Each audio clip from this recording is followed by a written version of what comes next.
ერთ ქალაქში ცხოვრობდა საოცარი ბავშვი, სახელად ირაკლი. ერთხელ შობის ცივ დილას ბავშვმა ნაძვის ხის ქვეშ უცნაურად შეფუთული, ოქროსფრად მანათობელი ყუთი შენიშნა. ყუთი ისე ბრწყინავდა, თითქოს შიგნით მზე იმალებოდა. უცებ საჩუქარი გაიხსნა, ფიფქები ქარმა აიტაცა, ირაკლიმ თვალები დახუჭა.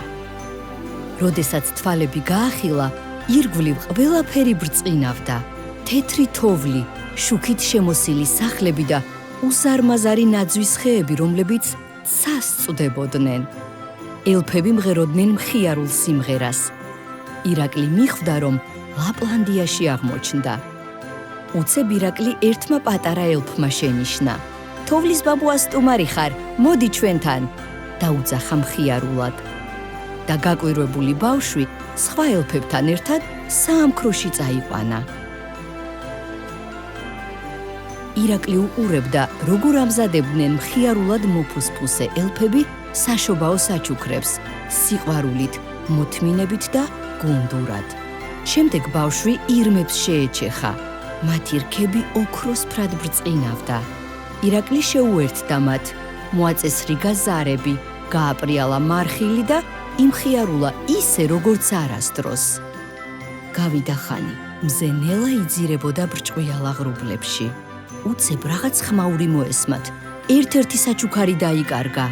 თოვლის ბაბუა ვერ გაფრინდებოდა მის გარეშე. ირაკლიმ საჩუქრის მოძებნა გადაწყვიტა. ფანრით გაუყვა თოვლიან გზას და მალე სადღაც შორს თოვლში ჩაფლული საჩუქარი იპოვა. თოვლის ბაბუა თბილი ღიმილით შეეგება გმირს. შენ გადაარჩინე შობა, უთხრა მან. საუკეთესო საჩუქარის სიკეთეა.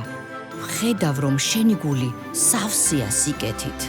ბავშვი სიხარულით დაეხმარა მას საჩუქრების ჩალაგებაში და როდესაც თვალები დახუჭა, იგრძნო, როგორ უბრუნდებოდა საკუთარ ოთახს. ნაძვის ხე ისევ ბრწყინავდა. ბავშვის გული კი ბედნიერებით და სიამაყით იყო სავსე. მან ახლა უკვე იცოდა, რომ შობას სასწაულები ნამდვილად ხდება.